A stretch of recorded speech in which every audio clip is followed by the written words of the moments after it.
Let's hope we don't have the mic problems we've been having lately. Good morning, everybody. I'm Councillor Pete Kilbane. I'm the Executive Member for Economy and Culture.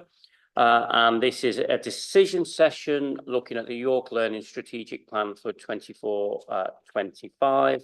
I'm joined here by Democracy Officer Ben Jewett, by Assistant Director of Communities and Culture Laura Williams, with apologies from the Director Pauline Stutchfield, and by Angela Padfield, who is Head of Service at York Learning. I have no declarations of interest in this particular subject, and I have read through the minutes of the meeting in September. I'm happy to say that the minutes are accurate.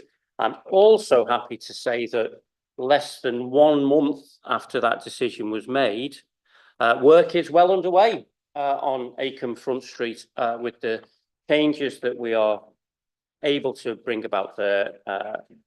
It gives me real pleasure to be able to deliver on one of the promises that we made to the people of Acomb and Westfield and York in general, that we would put right the wrong that was done unto them by the previous administration. I'm very pleased to see that that's happening and is being delivered.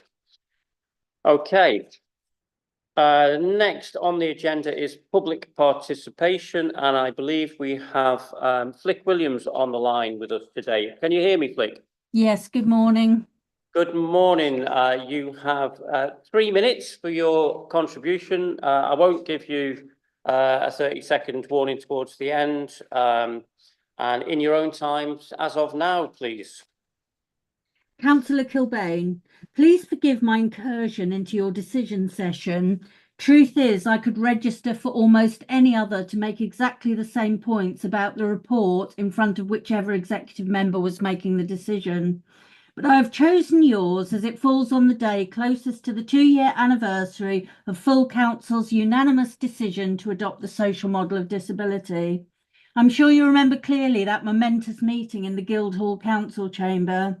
Yet here we are 2 years on with an implementation policy that is going nowhere. Without disability equality training for all officers and members, there is zero chance of embedding the social model into the everyday culture and practice of this authority. And so to the report that uses language inconsistent with the social model. Section 17, adults with disabilities. It has been explained repeatedly that the social model holds that people are disabled by the systems and structures of society, hence disabled people. Disability is not a noun. To use it as such hands ownership of the so-called problem to the individual with impairment of body, senses or mind. Impairment is personal to the individual, but disablement, the disadvantaged experienced, whether socially created by the economy or socially constructed by culture, is what can be changed at a societal level and becomes political. Use of language is important in conveying a shared understanding. Let me give another example. We can talk about rough sleepers, or we can say people demonstrating their poverty on the street. It forces us to think about the same issue in an entirely different way, and this is why the social model is so particular about language. Now, of course, not all disabled people use social model language correctly either. Individuals can, of course, describe themselves however they wish, but this is in no small part because austerity stripped disabled people's organisations of funding, and many who used to deliver DET to their members to assist with battling internalised depression and understanding ableism have gone to the wall. But having adopted the social model, this authority needs to use its language consistently to spread understanding of its message. The sentence in the report, corrected, gives cause for concern also. Increase the levels of independence of disabled adults to take personal responsibility for health and well-being. An explanation of principles of independent living for disabled people in modern society with its many complexities of interdependency is beyond the scope of my 3 minutes, but this statement reflects an individual or medical model approach that the health and well-being of a disabled person is entirely within our control. It isn't. But in the absence of any other disability equality training scheduled on the horizon, please do feel free to clip and use my speech as free training to aid understanding of the social model and its language. Thank you. So thank you, Blake. Really valuable contribution. I'll take your points on board as we come to look at the report. So yeah, thanks again. Okay, now move on to part 4, which is the York Learning Strategic Plan, and I will hand straight over to Angela to take us through it. Thank you. So this is our strategic plan of how we're going to respond to the accountability agreement that was set out and agreed in June, July time this year. As a service, we work hard to meet the strategic aims not only of the council and the various skills policies that are about, but also we need to make sure that we have the rigour and structure that any learning authority, any learning provider needs to have. So our strategic plan helps us make sure we're going in the right direction with that to meet those aims. This report is just to highlight that really, and to get your approval for how we're going to move forward to make sure that we're still meeting those aims. So we particularly work towards the LSIP report with York and North Yorkshire, where they have identified what skills needs there are across the city, and really think about where the combined authority are going now with the reports that they've been putting out, and thinking about how that all matches. I know this is still sort of a work in progress, so I've not factually referred to them in this report, just so for the combined authority. We have to legally produce a accountability agreement now, but it's because we were moving into the devolved, it was still a work in progress, shall I say. So the accountability agreement has been approved, and we've tried to create our strategic plan based on that. One of our commitments is to make sure that we try to reach the hardest to reach, and we truly believe that adult learning has a place in that, because we do work with those who are the furthest to reach. They have low skills, they often are economically challenged, find it difficult to engage in wellbeing activities, find it difficult to build up their skill levels, and so on. So we work within that engagement route, if you like, to help progress them further into the wider steps. And we are ambitious to make sure that we have that impact and commitment, and we use creativity alongside essential skills to help us produce that picture and engagement model. I think within the report, it has been identified by finance that for us to be able to, we will need to create a business case plan at some point to try and think about how we can access additional funding and how we can maybe afford premises to help us identify how we're going to do some of that. The actual annual report, the key issue I want to sort of raise is about increasing participation and engagement, which is on page 16, item A, in progression-based packages of learning. So what we've worked hard to do is make sure that our planning has clear pathways through the programmes, starting at entry level, if no level at all, pre-entry, ways of engaging with people through a range of activities that then lead to progressions into higher level qualifications. Some people will choose to stay there. That's absolutely fine. That's right for them. That's right for their life. And there'll be others who want to progress on. And we want to make sure that we have the IAG in place that enables that information giving to help progress them. IAG is information, advice and guidance. I think it's quite commonly also called CIAG now, which is careers, information, advice and guidance. It's a bit more on the mouth to say. We've got a good progression route from that already, and we're working higher to improve on that.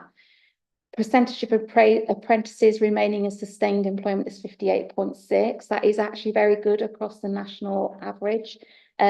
We work a lot with apprentices that are in childcare, and they are a challenge. That is a challenging group to sustain into employment, because it's a hard career pathway, if you like. There's a lot of young people that start it. But it's also very much needed for this city to meet the new funding requirements and needs and offer of the government to support people with childcare to get them, to help them get back into work. And then also B, develop curriculum pathways for adults finding mental well-being as a barrier to engagement with learning and employment.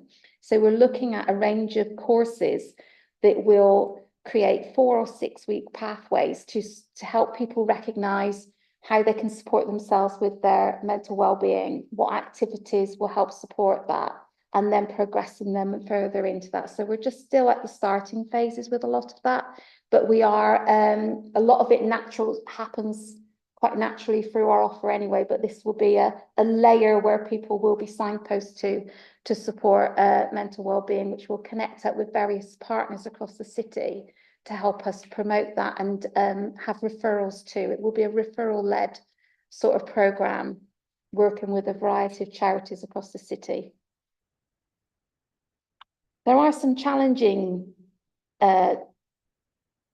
parts of this report. So send to increase participation and independence post the HCP. That's going to be quite challenging for us. So we're looking at research into how that may do, because it'll take a lot of cross-partnership working to achieve that. And as I'm sure you're aware, that they maximise the economic potential of learners with ESOL needs, which is item G. That will also be quite challenging, but we're going to work really hard to find those pathways within universities to help you know, somebody who comes to this country with a dental qualification from their country, for example, to be able to find a way to upskill and have that dental qualification in this country. So we're hoping to have those pathways sort of clearer by March. That's where we're hoping to be anyway. Obviously, it takes a lot of, there is a big think tank going on about this at the moment, and hopefully that will help give us more of that information to go forward. And really, that's the main items I'd want to do. I suppose there's only item H actually, which is reduce levels of digital inequality that impact participation and progression. And just saying that we are working quite closely with the Digital Friendly York group to make sure that there is a wide offer of hoping to get opportunities that people want to engage with digitally, but we don't just tell them what we can do. What we do is say, what is it you want to learn? What does your group of clients want to learn, your residents? And they tell us, and then we build a program around that to try and improve those, you know, give them more equal access to those resources, to the internet, to using it, to being able to improve their work opportunities as well. That's about it. Great, thank you, Angela. And can I just praise the work that York Learning do? Absolutely vital work for residents in the city. And I guess not a lot of people will know that actually that work is not funded at all by the City of York Council budgets. It's all externally funded, which is frankly a ridiculous situation that we find ourselves in, that providing one of the most valuable services to our residents, and that life-changing service to the residents, because of austerity, we're not in a position to fund. The combined authority hopefully will bring some relief to that position, but you know, the work that you do is incredible in the circumstances that you're having to operate in. So make sure all that thanks gets passed on to the team, and praise to the team, because what you do and what York Learning does is absolutely life-changing. So part of my background is for a number of years I was an adult education teacher at a residential college near Barnsley, and to get on one of our diploma courses, which was an access to education course, you essentially had to have no qualifications for sure, but quite often your life had been quite troubled for whatever reasons up until then. Those students came to us, they did 9 months on a diploma course with us, which then 80% of them used to access higher education. And of those that went to university, 50% of those people got a first.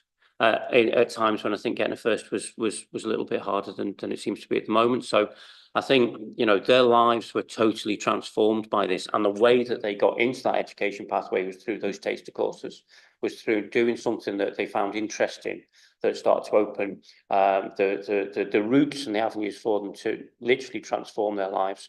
And I remember we got a letter from a past student who told us that, you know, his life was not in a good place, but through being engaged in education, through going to university, he'd ended up as the chief librarian at Nottingham University. And we were kind of, yeah, another one. That's kind of what happens all the time. But what he then said was that his son had just got his A-levels, and he was the first person in their family who thought that was normal. You know, and so it totally transforms not just the person, but it's intergenerational what we're doing. And obviously we'll pull out all the stops that we can to make sure that we keep this service going and growing. And just really urge the residents of York to take advantage of what York Learning has to offer. Because it can really, even if you learn a new skill. I was at, talking of venues, I was at the new Clifton Library the other day, looking at the people doing dressmaking, and if that's what they do and they do a dressmaking course and that's it, then what a creative thing to do with your life. It's life enhancing, isn't it? And that's what it's about too. It's not all about career pathways and progress. It can just be about enhancing the here and now, and other things that flow from that. Absolutely great. We are short on venues, so we need to look at where we can get venues for this to take place.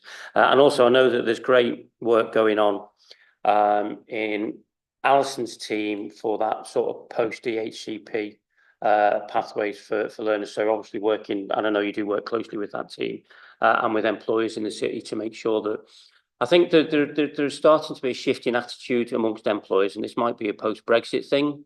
It might be because the labour market is so scarce, but suddenly employers are really interested in how they support people into employment that maybe in the past they wouldn't have put so much resource and time and effort into.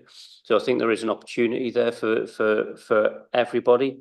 I do get, and I'll come back to Flick Williams's point on this. I do get a little bit annoyed with terms like SEND. Where's the special in it? People learn differently. We've got a system, we've got a school education system that caters for one type of learning. And lots of people learn differently, and there's nothing special about them. It's normal to them how they learn. We've just got an education system that doesn't cope with it and isn't set up with the flexibility it needs for all different styles of learning. And quite often, that's where you come in. To try and pick up those people who have been failed by the system previously, to try and, and obviously lots of those people, the same as anybody else, just need the opportunity to excel at what they're good at and what they're interested in.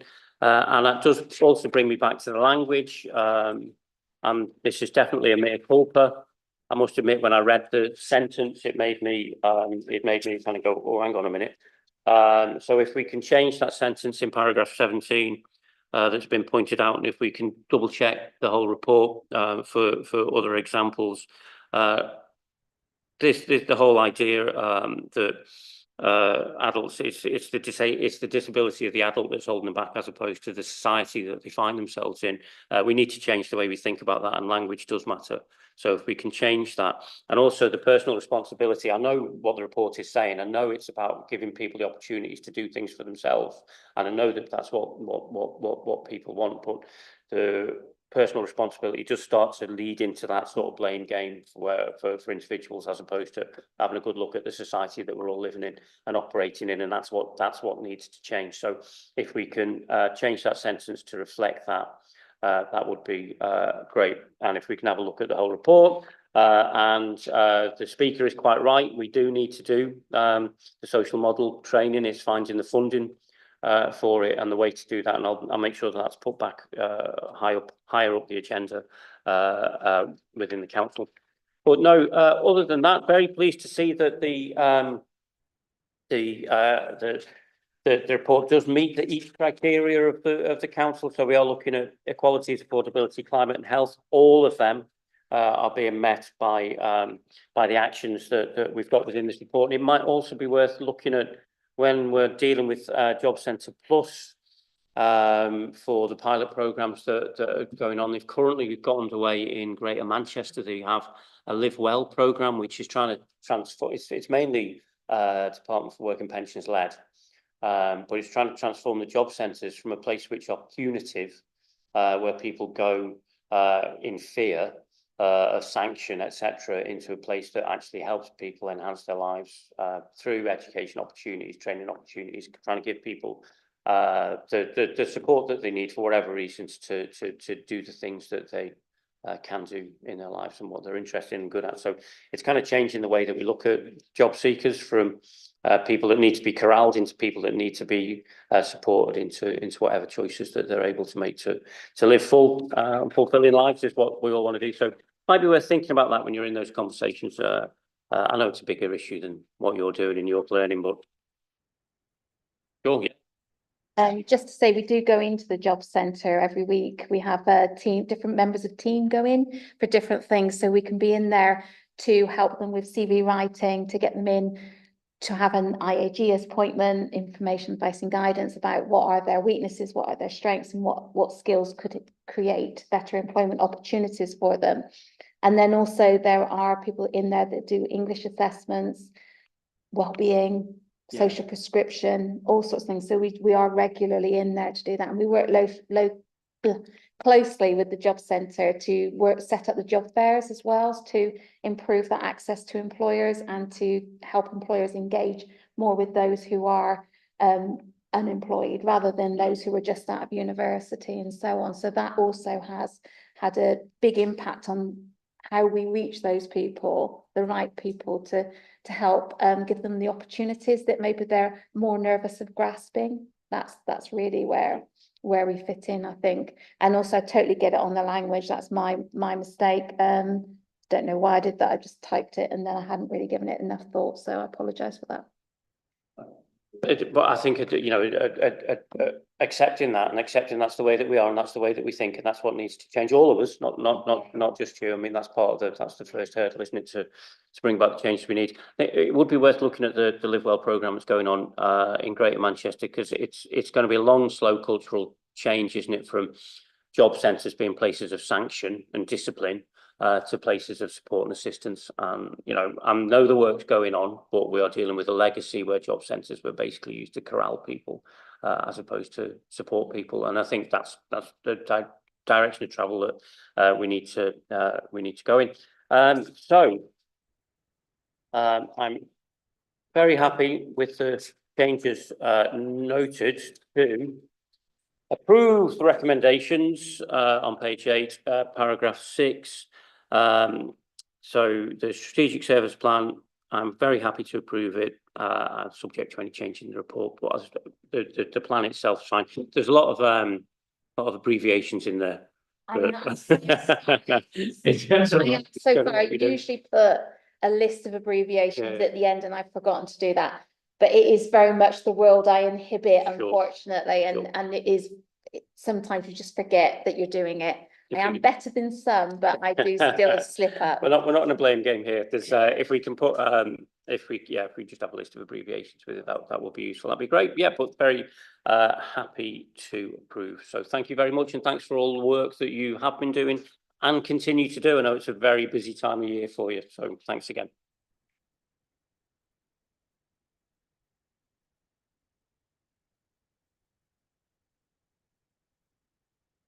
Formally bring the meeting to an end, don't I? Sorry, yeah, there is no urgent business that's been brought to my attention, so I'm happy to close the meeting. Thanks.